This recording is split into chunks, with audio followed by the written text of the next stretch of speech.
Hello, hello, hello. I'm so excited to talk to you today.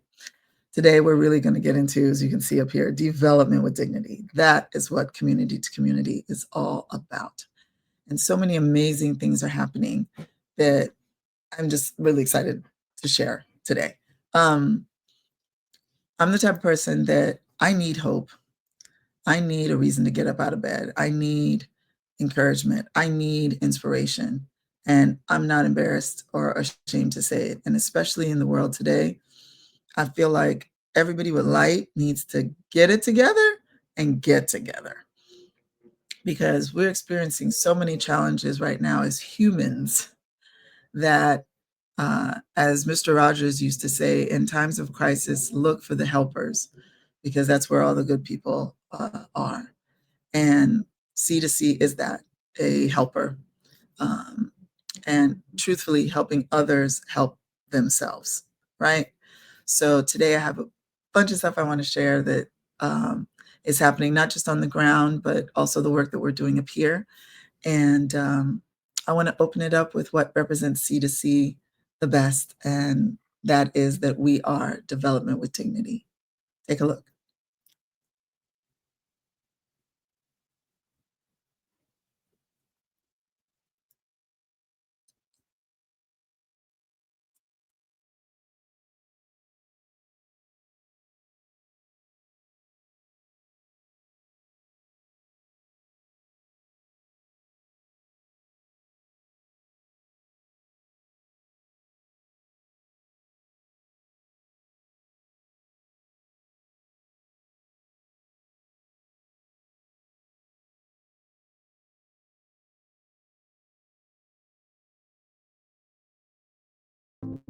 Community to Community's vision is development with dignity. No shame, no pity. We amplify dignity and progress led by the people of Petit Goâve. In a world too often defined by headlines, something incredible is happening. Communities here don't just survive, they are working hard to thrive. Community to Community is working with the people of Petit Goâve to restore vital resources. A much-needed canal is built one hand at a time. Roads are carved into a mountain with simple tools, bringing safe passage to their children and elders. This is development with dignity. And while access to continuous healthcare is saving lives, trees planted today will nourish future generations. Each person is building, planting, and teaching. We are not the heroes. You are. The person willing to support this movement and say, yes, I want to be a restorer of dignity.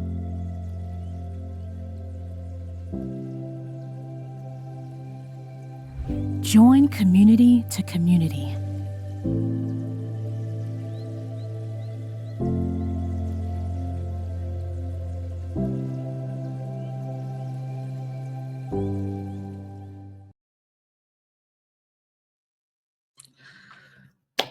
I will never tire of seeing that video. Every word for me is like drops of rain on dry land, right? There are days when I feel like I don't even know how I'm going to get through because of everything that is happening. And then I'll watch that video and I'll remember why I got up, why I left my job 15 years ago, why, with all the tightness in my chest, got on a plane and went to my father's hometown to see what I could do, why I felt compelled to go, why I felt called to go, despite the fact that I didn't feel at that time I was qualified to go. But I went. And now, 15 years later, we have evolved into this movement from this message and this call to action that we have of come, join us, and be a part of something much greater than yourself. Because that's how I feel. I feel like I'm a part of something much greater than myself. And I keep my parents right there because if it wasn't for them, I would not even have a love or knowledge of my country. So for that, I am grateful that when the time came, everything that they poured into me just started to pour out. So it is a good thing to have purpose and to have a reason for being. It's said that everything created will return to its creator and ask, why did you create me? What am I supposed to be doing? Why am I here? And I feel that for myself, I have answered those questions, even though it came out of an earthquake that destroyed people, places, and things. That out of that, the ground shook, but so did my soul, so did my spirit. And I was broken open as well. And I think it was Marilyn Monroe who said that sometimes uh, even good things will fall apart so that better things can come together. And I feel that that's what has happened for C2C and our partner communities in Petit Goâve over the last 15 years. And speaking of the last 15 years and coming together and accomplishing great, amazing, wonderful things, I am excited to share with you that on September 18th, we had an amazing time at the C2C Golf Classic, our third annual Gérard ak Giselene Eusebe Golf Classic. And it couldn't have been more than what we thought, because truthfully, and that story will be told a whole other day. That whole week, it was hour by hour, by minute, by second. And everything came together. And when it did, the New York birdies showed up in mass, and the team was on point, and all of the folks who were supporting us and serving us was on point, and the golf clinic was on point. Everything just came together. Boy, was I grateful. So our original goal was $45,000 to help our partner community build their first health and wellness center on top of this mountain that will be the only one there, that will serve the 1,200 folks, families in our community.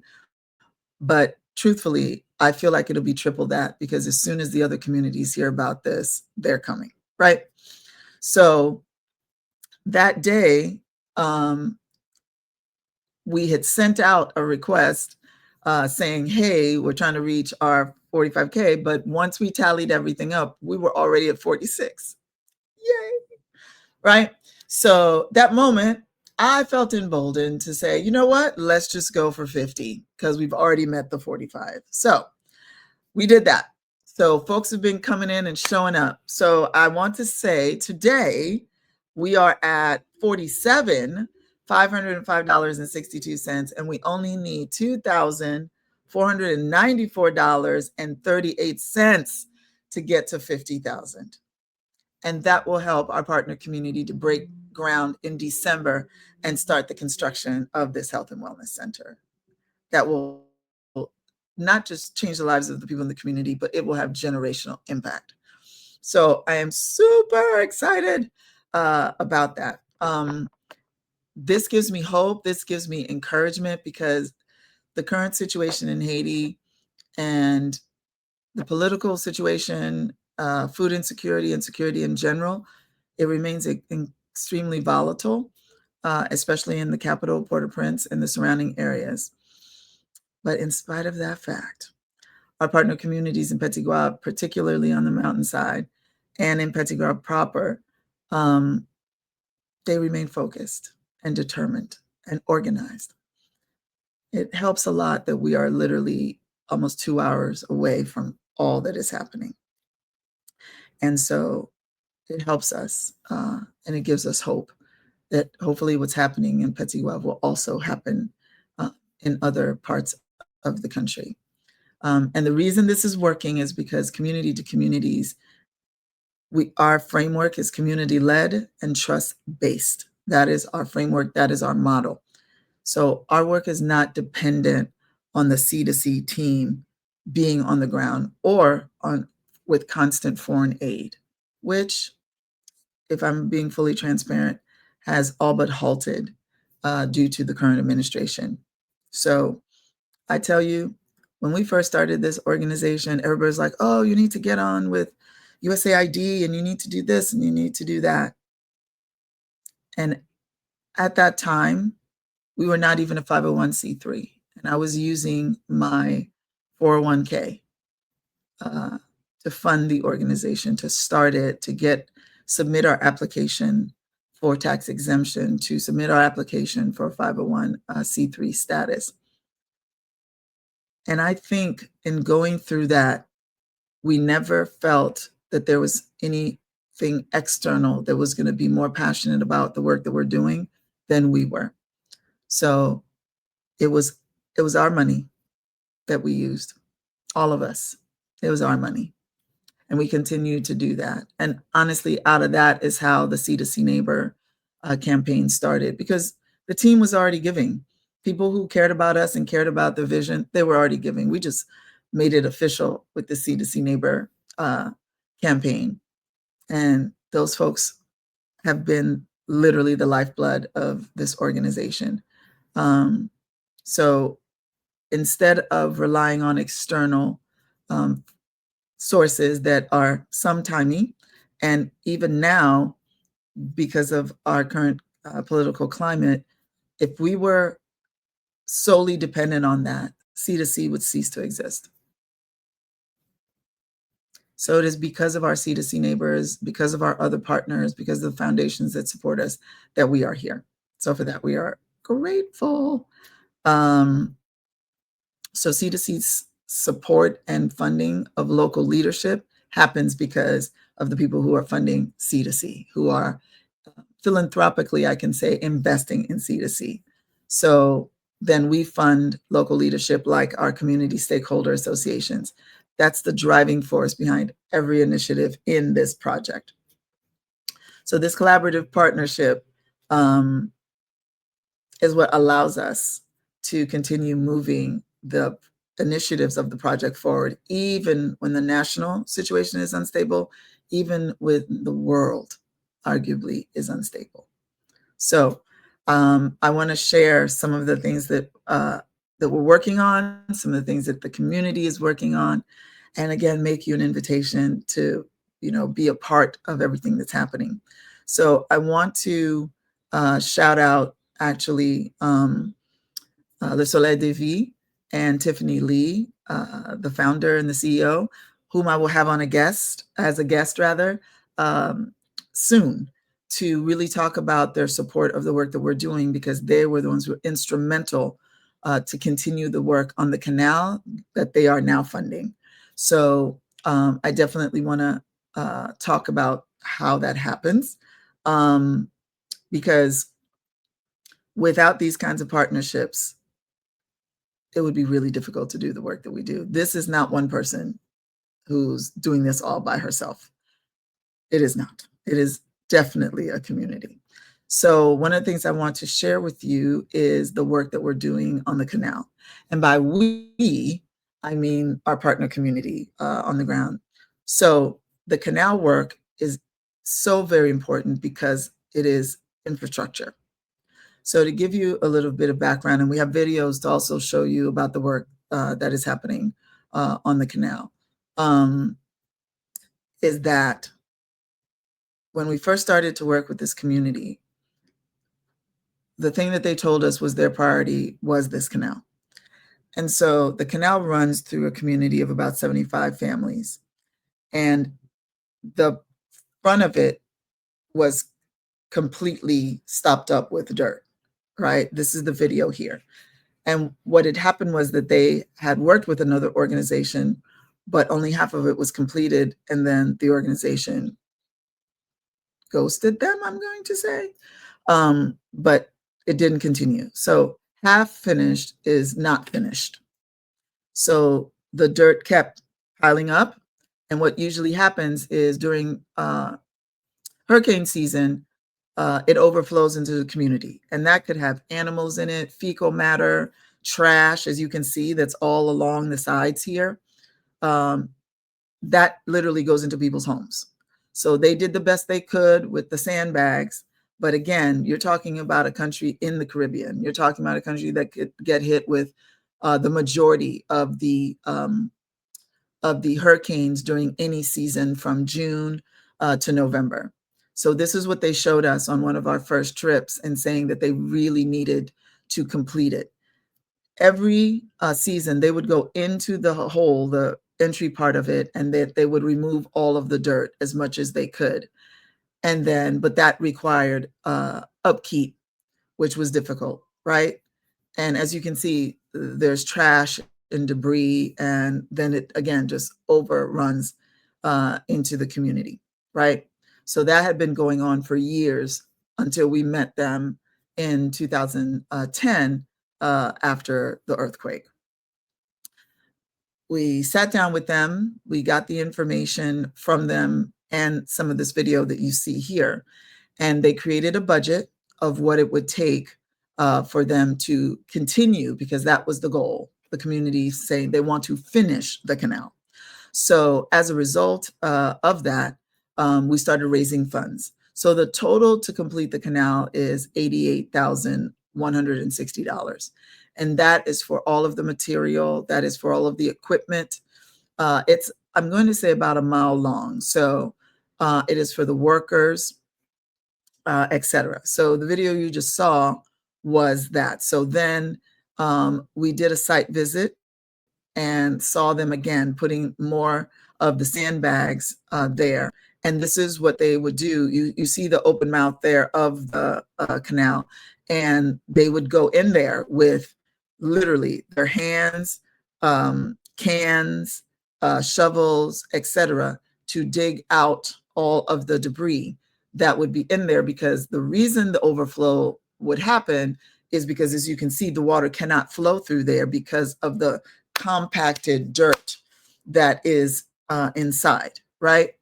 So, and I want to point out to you who are watching that you don't see me down there. You don't see anybody with a C2C t-shirt or anything.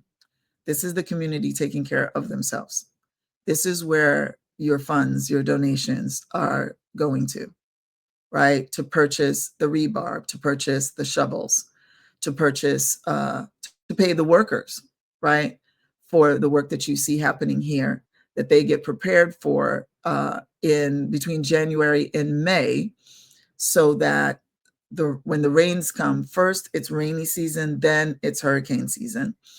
And it only takes like an hour of, hard rainfall for this to overflow into the community. So community members come together, and as you can see, some folks are working at the mouth of the canal. Others are removing the dirt that they know, again, with the rain, is just going to bring the dirt into the canal and then overflow it into people's homes and the surrounding areas. I also want to share that it is not just the overflow of the water, it is also the waterborne disease of cholera that will fester in that water. And that, it looks the same as clear water. It's not like you can actually see cholera, but you can definitely know its impact. And its impact is that it can kill an adult, an elder, a child in 4 hours. It causes extreme dehydration and then shuts down your, what is it called? Your internal organs. So this is what the beginning of the work, once we receive funding, started. So what we usually do is we send what we raise. So we've been raising about $5,000. Each of the phases is $10,160. So we've been able to send down in $5 increments. So this was the beginning of the work, where the workers, both peasant associations, both community stakeholder associations work together, because one of our associations has architects and engineers. Responsable Jean, who was interviewed a couple of weeks ago. So he helped draft the drawings of the canal. He secured the workers, the timeline, the budget. And so we raised the funds, and then the work began here. So what made me happy is to see people with hard hats and with the vests. So I know that as an engineer, he cares about the safety of the people that are working. So it was really important that folks could see where their donations were going. C2C is very big on transparency. That when we present to our supporters and our donors and our partners and our friends and the C2C champions, we let them know, here's what is needed, here's how much it costs, and when we receive it, we will show you your money at work. And this is it right here. This is the donations of our C2C neighbors, our C2C champions, our other donors, either through partnership, and of course, Le Soleil de Vie Foundation, who donated, who raised on our behalf $4,000. And then we added 1,000 to that, and here we are, right? So the work continued, and the goal ultimately will be that the water will just run down the canal, and that when the rains come, people won't be stressed out and worried if their, if their homes will be flooded with debris, dirt, mud, dead animals, fecal matter, waterborne diseases. And if I'm also being honest, psychologically, I know that that must impact folks. It's like being re-traumatized every hurricane season to know that you're not going to have any control over what just flows through your house. Especially you have children and they may be crawling on the floor, or you have elders who can't move about as quickly. The impact that this will make, like I said, is generational. And that's what we want to do. So I look forward to bringing Tiffany Lee on an interview to share the work of Le Soleil de Vie and the partnership with C2C, with community to community, and show this progress that is being made. Probably, I'm hoping it'll happen this month. We'll see how much work gets done, but I'm praying that the next video that I'll be showing you is the water flowing through as things are moving along, that the water is starting to flow through freely. So pray for us, because that's what's going to not just help the community, it will heal the community. And that is when you have restored dignity, right? When there's healing, right? So that is the canal update. I want to share from there that just a couple of things. The Women's Micro Enterprise is moving along. I will also be having Reverend Giselene Jones on here to talk about the work that we're going to be doing, collaborating together in helping the women of one of our partner communities in their Women's Micro Enterprise, to help them to not just become better businesswomen, but also dealing with trauma. So Reverend Giselene is actually going to be one of the trainers, or securing a trainer for us that also speaks Creole, that will train two of the women in our partner community so that they are able to train others, right? Because again, I know people call us as Haitians since the earthquake that we're so resilient, and we are. But nobody wants to be resilient 24 hours a day, 7 days a week. Because when you are labeled as strong all the time, you can't really ask for help. You can't show any weakness. And that's just inhumane, in my opinion. I get tired some days. Some days, excuse me, I don't feel like it. And some days I want to go cry on somebody's shoulder because the weight of this is so heavy. So I think it's important that we humanize this situation, because we're talking about human beings, not just a resilient thing. It's people. And we have to know that sometimes they get tired and they would like to rest, and they would like to get a massage, get a facial, go lay down somewhere, take a nap, right? get some rest so that they can face the next day, right? So there's so much more that unites us than divides us. And I think rest and taking a nap is one of the things that we all have in common. So I want to now share about the education initiative, right? So many of you were donors, and you know back in 2010, 11, 12, 13, we built, this was probably one of our first temporary school shelters. And every 2 years, it seemed, the hurricane would blow it across the mountain. And at one point, the community decided we're just going to deal with what we have. We need to save money and build a permanent school.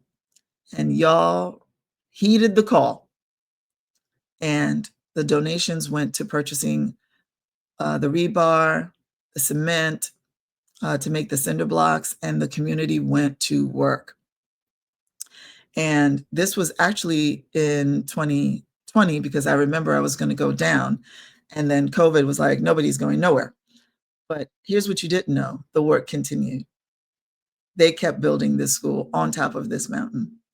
And that area right there, that is actually the dormitories for the teachers. When I saw this blue roof go up, I just knew. And they built it specifically for rain so that when the rain came down, it would not settle. So now it's a multifunctional building.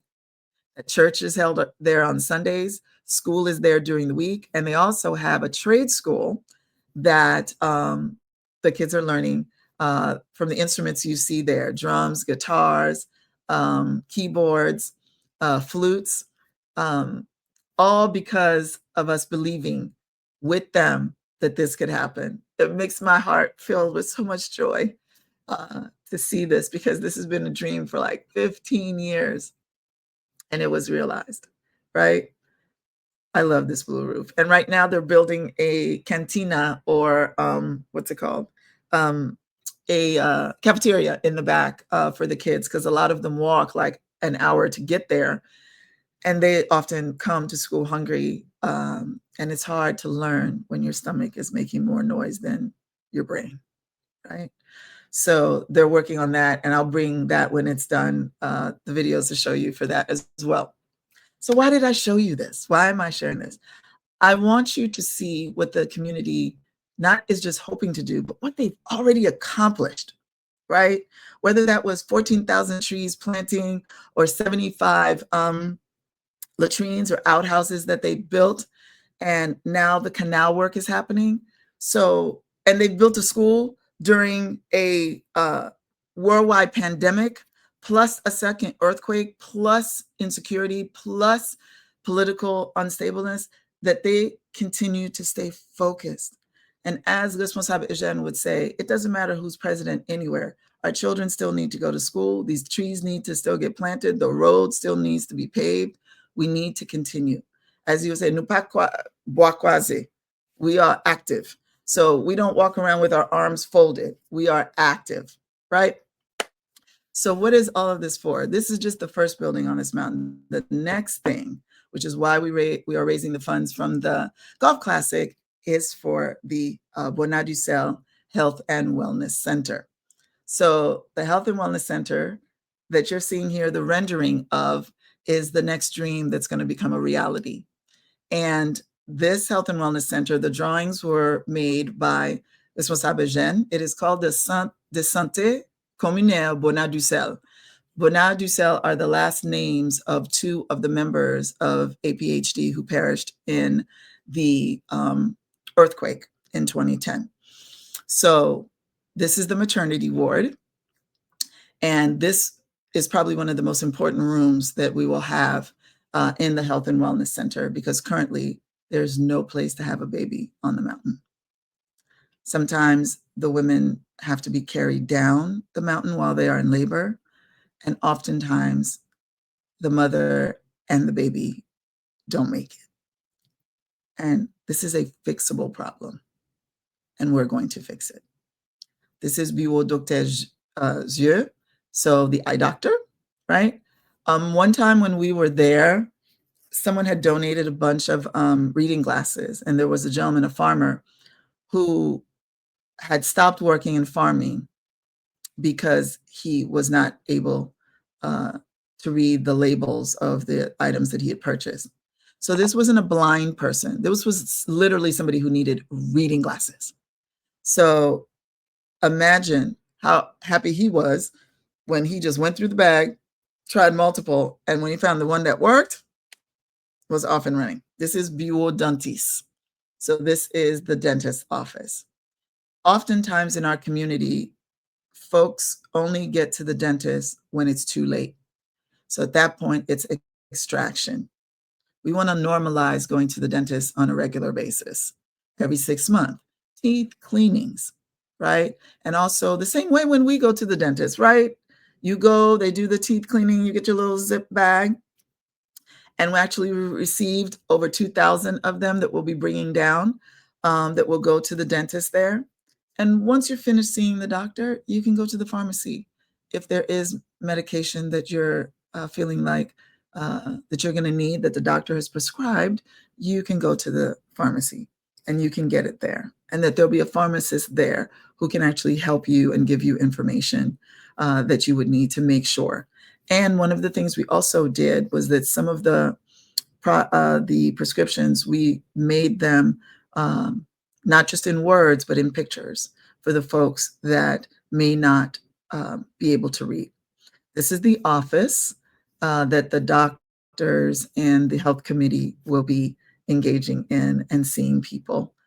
This will also have access to Wi-Fi, which we're super excited about as well.